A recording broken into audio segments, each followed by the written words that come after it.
selamat datang ke episod podcast Sembang Tepi Pentas bersama saya Atira Aiman sebagai hos anda hari ini. Untuk makluman korang, episod podcast Sembang Tepi Pentas ini akan bersiaran di YouTube channel Kerabat Kebudayaan UiTM Terengganu. So, pada korang dekat luar sana yang belum lagi subscribe, make sure korang tekan dulu button subscribe tu before kita dive into the topik kita hari ini.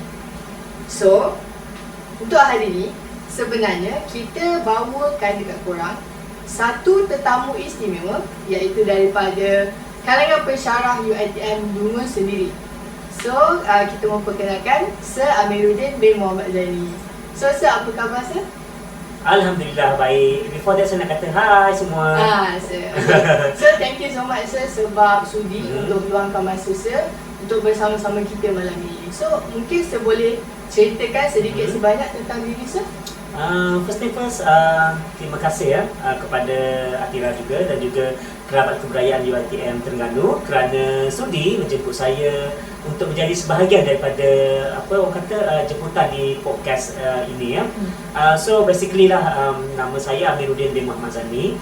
Normally student panggil saya Sir Amir lah kan, biasa dalam kelas pelajar panggil saya Sir Amir. Saya merupakan pensyarah kanan dari Fakulti Pengurusan dan Perniagaan UiTM Cawangan Terengganu sendiri. Dan saya mengajar dalam bidang Diploma Pengurusan dan Teknologi Pejabat. So far kita dah beberapa minggu dalam apa orang kata semester baru ni. Apa sebenarnya pengalaman so far macam mana? Okay, semester ni agak menarik.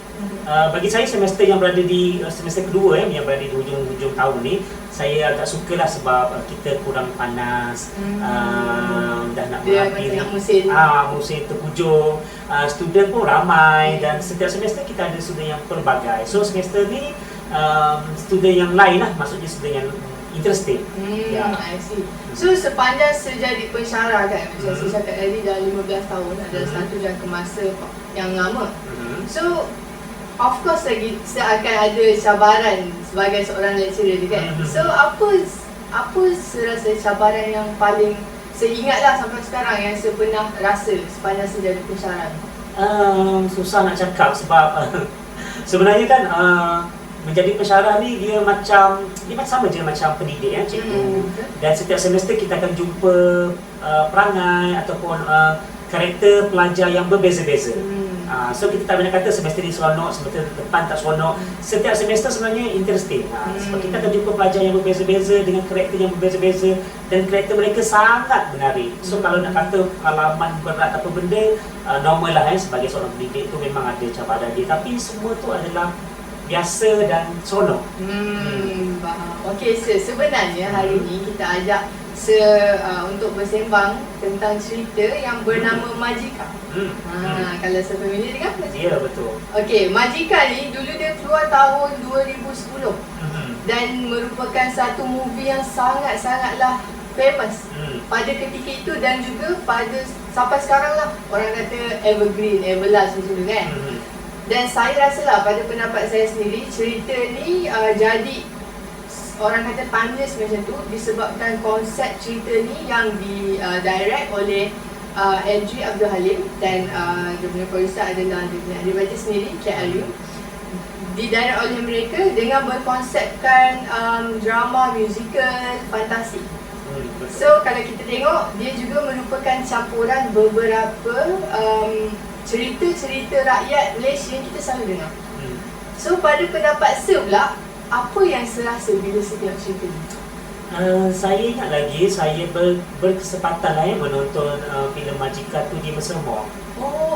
Kat Terengganu sini? Di Terengganu, ya. So saya ada peluang lah menonton filem tu di Mesir Mall. Dan saya rasa itu salah satu filem Melayu pertama kot bagi saya lah yang saya tengok filem musical yang pertama yang saya tengok, filem Melayu musical pertama yang saya tengok. Dan saya, my personal opinion lah, saya sangat orang kata impresif sebab macam Atira cerita tadi, dia adalah gabungan begitu banyak beberapa cerita dongeng ke, mitos ke, cerita sejarah dalam satu filem. Jadi bagi saya sangat sukalah sebab dia banyak cerita. Jadi kita taklah bosan menunggu satu point ke point je. Tak, kita rasa sangat happy, kita rasa macam teruja. Sebab kalau kita tengok dalam cerita tu pun sendiri, walaupun dia ada campuran beberapa movie, tapi dia masih orang kata dia create another movie daripada campuran tu. Betul. Contohnya dia punya main is dia bergaduh dengan adik-beradik dia, lepas tu masuk ke dalam dunia tu, and then dia keluar jadi rapat semua kan. So pada saya lah kan, penting tak cerita-cerita sebegini ataupun cerita-cerita rakyat yang Malaysia selalu dengar ni, ataupun sejarah Malaysia sendiri difilmkan? Betul, sangat penting sebab biasanya kalau kita tengok cerita rakyat, mana-mana negara sekalipun kalau ada cerita rakyat ke cerita sejarah, dia memberi impact ataupun memberi orang kata begitu banyak unsur-unsur nasihat ataupun unsur pengajaran kepada kita. So saya rasa memang sangat penting bagi Malaysia ataupun orang Melayu sendirilah menaikkan lagi cerita-cerita rakyat seperti ini, sebab dia akan menjadi satu orang kata buah tangan kepada generasi yang akan datang untuk melihat ataupun menonton apa yang berlaku ataupun cerita-cerita yang pernah berlaku zaman-zaman nenek moyang kita dulu. Maksudnya kita tak biarkan dia mati di dalam zaman tak boleh sebab dia sebahagian daripada kehidupan kita sebenarnya. Tadi ada mention pasal impact, which is kesan lah. So kalau kita tengok kalau macam orang luar mungkin mereka dibesarkan dengan cerita Disney. Ya, betul. Dan cerita Disney tu banyaklah orang kata diorang selalu tengok sebab banyak bagi nilai-nilai. Dan saya rasa cerita-cerita rakyat Malaysia pun sama juga, tapi in a way cerita tu berasaskan di sinilah di Malaysia. So pada pendapat saya kan, apa impak ataupun kesan yang boleh kita sebagai penonton, sama ada diri saya sendiri ataupun saya as student, yang kita boleh dapat kalau kita tengok cerita-cerita macam ni? Okey, macam saya tertarik dengan kata setiap negara tadi kan, dia ada cerita rakyat dia, dan cerita rakyat tu macam contohnya dia ditukar ke dalam bentuk movie yang ditayangkan oleh Disney for example. Memang banyak dalam setiap negara macam saya kata tadi, memang dia ada cerita-cerita rakyat dia macam Rapunzel, Snow White. Sebenarnya cerita rakyat itu mungkin betul berlaku pada zaman tu sebenarnya, dan Malaysia sendiri ataupun Malaya ke Melaka ke sendiri memang kita banyak cerita-cerita rakyat. Dan cerita rakyat tu sendiri, cerita dongeng ke mitos ke tak kisahlah kan, dia memberi impact dalam kehidupan harian kita. Kalau kita tengok kebanyakan ceritanya, dia akan memberi impact yang positif lah, seperti tolong menolong, berbuat baik for example, jangan mengkhianati sesama kita. Benda-benda yang sangat bagus kalau student tengok pun banyak pengajaran dalam setiap cerita tu. Dia walaupun ada sesetengah pendapat yang mengatakan cerita tu macam dongeng ataupun mitos, tapi kalau pada saya lah, it doesn't matter how cerita diceritakan, tapi apa yang penting adalah bila kita tengok sesuatu cerita tu, kita ambil apa yang baik dan kita apply dalam kehidupan seharian kita. Alright, sir. Dekat Malaysia macam saya cakap tadi, kita ada banyak sangat cerita-cerita rakyat yang memang daripada kecil kita dibesarkan dengan cerita-cerita tu kan. Antara banyak-banyak cerita tu, ataupun kita boleh ambil example dalam cerita Majikan ni sekalipun, sebab dia combination of cerita rakyat kan. Antara cerita rakyat tu, yang mana satu yang saya paling suka sampai sekarang? Saya rasa memang saya pun banyak favourite saya cerita-cerita rakyat ni, cerita dongeng, cerita mitos ke. Tapi bagi saya yang paling saya impresif ataupun saya masih terkenal adalah cerita mengenai Puteri Gunung Redang. Okey, kenapa tu dia? Sebab dia menceritakan epik percintaan di antara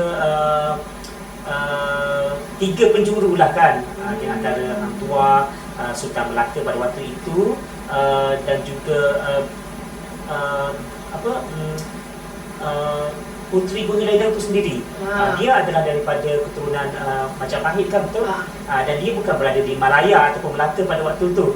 Dan dia merupakan epik cinta yang bersegi-segi dan juga di antara dua kerajaan yang begitu besar dan begitu kuat. Faham. So kalau macam saya, apa yang saya tahu pasal cerita Puteri Gunung Redang ni adalah Sultan Mahmud yang merupakan Sultan Melaka ketika itu, dia berkenan untuk meminang Puteri Gunung Redang yang dikatakan sangat cantik pada ketika itu, yang duduk dekat Gunung Redang, dekat Johor, tak salah saya, Gunung Redang kan.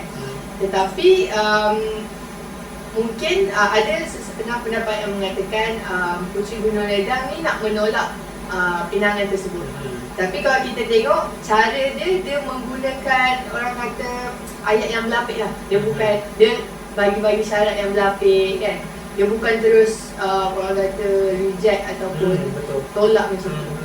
So pada pendapat saya kan, sometimes kita as student ke ataupun as manusia tu sendiri, kita kadang-kadang ada problem untuk cakap no bila orang minta tolong kita ke apa kan. So mungkin saya boleh kongsikan tips ataupun nasihat. Saya tertarik dengan apa yang kita cakap sebab saya juga mengajar personality development. Dia ada dalam apa yang saya ajar tu dia ada proses yes or no.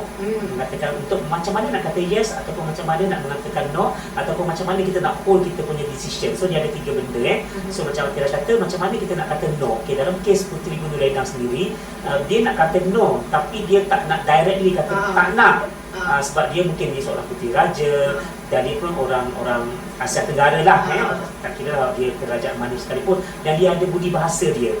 Cakap dia pun berlapik, bahasa raja pun berlapik-lapik kan. Dia sangat cakap tu orang kata sangat on the surface. You kalau nak faham cakap macam tu, you kena tengok on depth, kedalaman bahasa tu sendiri. Jadi kalau nak apply dengan zaman sekarang, zaman TikTok zaman moden, mungkinlah pelajar kita kena tengok balik cara beradab, cara adab nak bercakap dengan orang ramai. Tidak boleh terlalu orang kata terlalu bold, terlalu berani, ataupun orang kata this is the freedom of speech. Semua boleh cakap, betul, tapi disebabkan kita ni orang Melayu, kita ni orang Islam, dan most important thing kita ni orang beradab, orang Asia lah for example, kita normally kita akan bercakap secara berlapik. Kalau kata tak nak, cara berlapik lah, takkanlah nak kata tak nak terus kan. Okay? Macam tu lah my opinion sebenarnya. Alright.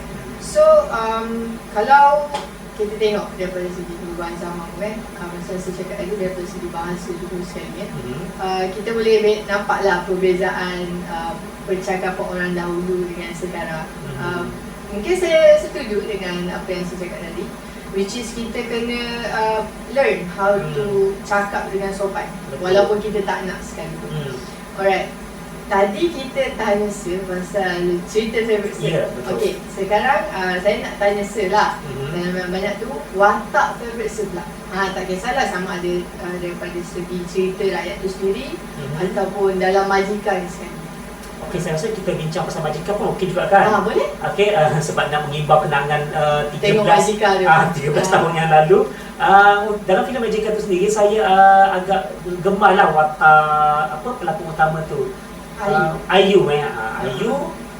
Bagi saya Ayu ni adalah watak yang very strong. Walaupun kita tengok pada Ayu tu sendiri adalah seorang yang nampak soft spoken, lemah lembut semua tu. Sebab dia ada DNA yang sebab DNA tu kita tengoklah on real life pun dia memang seorang yang very soft spoken, tapi dalam watak tu dia lemah lembut juga, tapi di same time dia terpaksa jadi keras. Sebab dia menggalas satu tanggungjawab yang besar. Sebagai anak sulung lah kita cakap dalam konteks tu kan. Sebabnya yang saya faham pun dari cerita ni, diorang baru kehilangan ibunya. Betul. So Ayu ni merupakan anak sulung perempuan dan satu-satunya anak perempuan itu. So bapak dia ada cakap juga sejak mak dia meninggal, Ayu lah yang keluar rumah, masak apa semua kan. Betul. So mungkin saya rasa itu adalah salah satu punca lah kenapa karakter Ayu sebegitu. Betul. Walaupun dia marah-marah adik dia, tapi sebenarnya dia marah tu sebab dia sayang sebenarnya. Mungkin betul. Cara tu berbeza. Betul. Okay, so daripada situ kita dapat tengoklah yang Ayu dan Malik ni, adik dia yang dilakukan oleh Pemiduan, diorang memang selalu bergaduh. So mungkinlah saya boleh tanya Sir, apa yang maksudnya how relationship Sir dengan adik-beradik Sir, dan mungkin kepada orang-orang yang mengalami situasi macam Malik dan Ayu ni yang suka bergaduh ni, mungkin saya boleh bagi nasihat juga. Hubungan saya dengan adik-beradik saya. Okey. Adakah segaduh situ juga ke macam mana kan? Alright, to me bagi saya lah saya rasa lah, tak tahulah kalau silap ke apa, ni just my opinion. Saya rasa tak ada kot hubungan adik-beradik yang terlalu matching, terlalu orang kata terlalu ni lah, terlalu orang kata terlalu terlalu perfect. Terlalu ataupun perfect, dia yes. tak gaduh langsung. Tak gaduh, terlalu vibes lah. For example, kita adik-beradik kita akan selalu berkelahi, bergaduh. Mesti ada benda yang tak kena dari segi kita berebut. Kadang-kadang berebut makanan, berebut nak tengok TV, berebut nak guna wifi yang laju lah, apa Pakai benda baju kan. lah, Pakai baju, pinjam baju tak hantar, baju rosak tu normal Selalu. Dalam adik-adik saya sendiri pun memang kita selalu bergaduh. Bergaduh hari-hari pun bergaduh. Tetapi kita kena ingat bila kita bergaduh dengan adik-beradik itu adalah darah daging kita. So bila kita bergaduh, kita kena saling menghormati lah. For example, lepas bergaduh tu mungkin kita boleh minta maaf ataupun just forget about it dan move on. Macam adik-beradik saya kalau bergaduh tu, kita tak adalah kata aku minta maaf, minta maaf lah abang, minta maaf, akan minta maaf tak berlaku kot saya rasa. Bila kita bergaduh, sejam after that ataupun after that lah, ajak makan ke, ajak minum ke, tegur lah, kau dah makan ke belum, macam tu. Maksudnya cara berbeza-beza. Cara berbeza-beza. Bukan saya kata minta maaf tu tak bagus, sangat bagus, perlu diikuti. Tetapi setiap keluarga dia akan ada cara yang berbeza-beza. Saya rasa saya dengan adik-beradik saya pun macam tu. Dia bukan sejenis macam, kak, sorry lah, macam tu kan. Bagus lah. Dia sejenis, dia bukan, dia sejenis macam, dah gaduh kan, dia jom makan. So tentu tidak kita akan bercakap lepas tu. So sebab yelah orang kata air di cincang takkan putus. Betul. So gaduh macam mana pun sama juga. Lagi kau pinjam baju aku pinjam baju kau, macam tu kan. Back to normal. Okay. Kalau kita tengok lah kan daripada segi penceritaan pula. Majikan Majikan. Daripada segi plot ni kan. Pada saya rasa Adri Abdul Halim ni disusun sangatlah bagus. Which is walaupun dia bercantum-cantum cerita yang banyak, tapi dia berjaya menjadikan cerita tu macam tak tergantung. Kan? So pada pendapat saya pula, apa opinion Sir pasal dia punya penyusunan pula?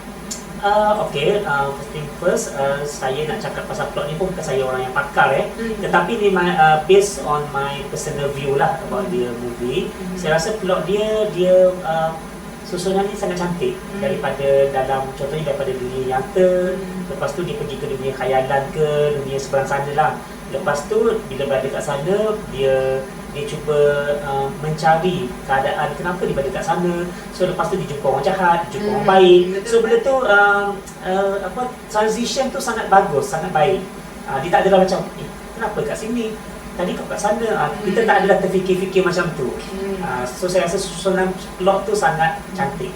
Saya tertarik sebenarnya dengan sesiakan tadi kita berjumpa dengan orang yang baik, dengan orang yang tak baik kan. So sama juga macam kita as manusia pun, bila kita pergi ke sesuatu tempat yang baru, kita akan jumpa orang yang baik ataupun orang yang tak baik. I mean like someone new lah. Betul. So saya ada pengalaman tak yang saya pernah ke tempat baru dan saya jumpa dengan orang-orang baru? Okey, disebabkan saya ni ada pengalaman bekerja tempat lain, berhenti masuk tempat lain. So saya biasa jumpa tempat yang baru dan alhamdulillah kebanyakan tempat yang saya pergi tu saya selalu jumpa dengan orang yang baik. Mungkin rezeki kot. Rezeki saya berada dalam circle orang yang sangat-sangat baik, alhamdulillah. Daripada segi senang adapt dengan keadaan baru tu macam mana? Adakah susah ataupun senang? Saya rasa bohonglah kalau kata senang. Sebab semua manusia dia akan merasa kesusahan bila berada di tempat baru. Tapi cara kita nak adapt tu, kita kena bersungguh-sungguh lah. Macam mana kita nak adapt dengan situasi. Contohnya, you berada di tempat yang baru, macam mana you nak kenal dengan orang yang baru, macam mana you nak bercakap dengan orang baru, macam mana you nak mingle around. Itu sangat penting. Okay? Kepada pelajar-pelajar yang mungkin mendengar podcast ni, kalau you pergi tempat baru, memang kita sebagai orang baru, kita kena buka mulut untuk bercakap dengan orang yang lama yang berada di pejabat ke di kawasan tersebut. Kalau kita berat mulut, tak nak bercakap, kalau kita rasa kita ego, kita sombong, of course orang tidak akan layan kita lah seperti mana yang kita mahukan. Jadi susah sikit lah. Jadi susah, yes, betul. Okay. My next question dekat Sir is, okay, dulu waktu kita kecil-kecil ataupun kita sedang membesar kita biasa juga budaya Melayu ataupun saya rasa budaya dalam Malaysia ni sekali kot, bukan tertakluk kepada Melayu saja. Kita dibesarkan dengan orang kata myth ataupun saya lagi dengar orang dulu kata macam tu kan, pantang larang lah. Pantang larang. selalu kita dengar parents kita cakap kan. Contoh dalam filem Majika pun ada. Betul. Waktu tu Daniel Ayu dia cakap kau main lagi waktu senja-senja kan dia kena sorok macam tu kan. So apa pendapat Sir pasal mitos ni sendiri ataupun apa myth yang selalu dengar Okey, macam ni mitos ataupun patah larang ni sebenarnya bukan dalam budaya Melayu saja. Kalau kita tengok dekat seluruh dunia, setiap bangsa memang dia ada pantang larang dia yang tersendirilah Pantang larang ni kadang-kadang digembar-gemburkan ataupun diguna pakai disebabkan nak mengekang sesuatu benda. Okey, ataupun nak memberi nilai-nilai yang baik ataupun nak menakut-nakutkan pun ada. Okey, dekat Malaysia ni sendiri pun banyak pantang larang dia. Orang Melayu pun sama, orang Cina pun sama, India, di Sabah Sarawak, semua bangsa dekat Malaysia ni ada pantang larang sendiri. And then kalau bagi saya lah pantang larang yang memang saya sebati dengan diri daripada kecil sampai besar, sama macam dalam filem Majika tu, tak boleh main ataupun keluar rumah dekat waktu maghrib. Waktu senja tu tak boleh, memang kena duduk kat rumah. And then Atira perasan tak, sebenarnya kepercayaan seperti itu sebenarnya sangat selari dengan kepercayaan ataupun agama Islam kita sendiri. Sebab biasanya waktu maghrib tu memang kita kena dekat rumah untuk apa? Prepare solat, mengaji, makan, and then you talk to your parents dan lain-lain. So memang baguslah ajaran seperti itu. Cuma cara masyarakat kita dahulu memberitahu jangan main, maknanya pergi bersedia waktu maghrib tu tapi dengan cara yang berbeza. Jangan keluar nanti kena sembunyi macam tu. Tapi nasihatnya memang sangat baguslah. Cuma cara penyampaian tu agak lain supaya memberi ketakutan kepada kanak-kanak masa tu. Saya setuju juga sebab saya rasa waktu saya kecil-kecil dulu pun saya biasa je dengar bantal nanti orang kata bisus semua kan. Betul. So pada masa tu saya macam apa kaitan bantal dengan bisus kan. Tapi bila dah besar, bila kita fikir balik, sebenarnya benda tu tak elok sebenarnya sebab bantal kan tempat kita baring. Sama juga dengan senja. Macam saya cakap tadi kan. Senja ni maksudnya peralihan waktu tu memang kita prepare untuk orang kata family time lah malam kan. So mungkin daripada segi penyampaian yang saya cakap tadi kan, saya kata mungkin kita ni orang yang tak dengar cakap. Betul. So, degil. So itu adalah cara orang-orang dulu mengekang kedegilan tu dengan cara menakutkan dia. Okay. So kita sebut pasal tadi mitos atau myth kan. So ada yang melabelkan cerita-cerita rakyat ni, ada yang label mitos, ada yang label legenda, ada yang label dongeng dan such thing lah. Dan apa yang saya baca sekalipun, kadang-kadang cerita ni merupakan fakta dan sebenarnya terjadi, tetapi dia ditokok tambah lah. Biasalah kalau kita buat filem atau drama kan, of course kita akan menambahkan elemen-elemen yang memberi kesan atau impak. So disebabkan kesan-kesan itu, orang menganggap cerita ni dongeng ataupun macam tak wujud kan. So pada saya the main point of, tak kisahlah movie ni ataupun movie orang lain, adalah untuk kita dapat ataupun kita orang kata tengok nilai-nilai murni dan ikut mana yang baik. Betul. So pada pendapat saya pula kan, apa pandangan saya ataupun tahap kepercayaan saya tentang cerita-cerita ni? Adakah saya percaya ke ataupun saya prefer cerita yang ada faktanya ke macam mana? Okey Atira, sebenarnya macam Atira kata tadi, cerita dongeng, cerita rakyat, legenda, sebenarnya kita tak boleh nak kata okey cerita ni tarut semata-mata, tak pernah wujud. Mana bukti? Okey, sometimes memang cerita-cerita tu sebenarnya betul-betul terjadi. Cuma kadang-kadang kita tak ada bukti yang menyatakan benda ni pernah terjadi. Okey, buktinya cuma penceritaan daripada satu generasi ke generasi yang lain. And then sebenarnya kewujudan cerita-cerita itu dia menggambarkan keadaan pada masa tersebut. And then pada masa yang berlaku tu dan diceritakan daripada generasi ke generasi lain dengan harapan supaya apa yang berlaku tu menjadi panduan kepada kita semua, nasihat dan juga kebanyakannya nasihat lah. Okey. So pada saya kan, orang kata macam saya cakap panduan tadi kan, bila kita tengok cerita-cerita tu, dia ada juga, soalan dia, ada juga orang yang mengatakan cerita-cerita rakyat ni merupakan salah satu cara untuk mereka meluangkan masa ataupun berseronok, kata berhibur pada ketika itu. Betul. Tapi pada zaman sekarang mungkin caranya berbeza. Contoh kalau macam saya, mungkin saya suka dengar lagu. Kalau sebelah apa yang saya suka buat, kalau macam saya nak isi masa lapang saya ke, ataupun bila saya stres, saya nak do something yang boleh mengurangkan stres. Okay, kalau zaman dulu dia ada tukang bercerita, kita panggil apa tu, selampik, manipulara, tu selampik, semua benda tu kan.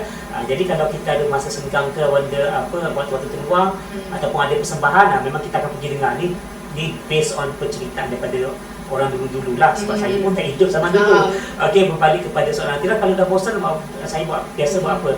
Biasanya saya tak sempat nak rasa bosan disebabkan kerjaya saya sebagai pensyarah. Biasanya waktu malam kita akan bacalah exercise student ke, ataupun kalau you menyelia tesis pelajar, you akan bacalah waktu malam, ataupun banyak kerja juga ya. Tapi of course lah, tak semestinya kita bekerja 24 jam sehari. So bila ada masa terluang tu, saya sukalah baca-baca cerita-cerita. Me time saya tu memang saya suka membaca cerita-cerita, cerita dongeng ke, cerita-cerita zaman-zaman dulu ke, memang saya sukalah. At the same time, kita buatlah aktiviti-aktiviti yang berfaedah lah, tanam pokok ke, for example. Okey. Saya nak tanya silakan, kalau macam dalam movie ni, kalau kita tengok watak dia nama Badang yang dilakukan oleh Mawi, pada awalnya dia berjumpa dengan Ayu ni, bila Ayu dah masuk dalam dunia tu kan, dia berjumpa dengan Ayu ni, dia tak nak tolong Ayu cari adik dia. Dia macam, pergilah cari sendiri, apa nak libatkan aku semua kan. Okey, kita tak nafikan ada je dalam kehidupan kita pernah jumpa orang-orang macam tu kan. Tapi at the end, kalau kita tengok, dia decided untuk tolong. Sampai ke habis cerita, dia decided untuk tolong Ayu dan sampai Ayu dapat balik ke dunia dia. Betul. Kan? Okay. Kalau ada dekat tempat Mawi, Badang. Badang. Apa yang akan buat? Adakah akan tolong, sebab dia orang kita tak kenal kan? Kadang-kadang kita rasa macam tak tolong.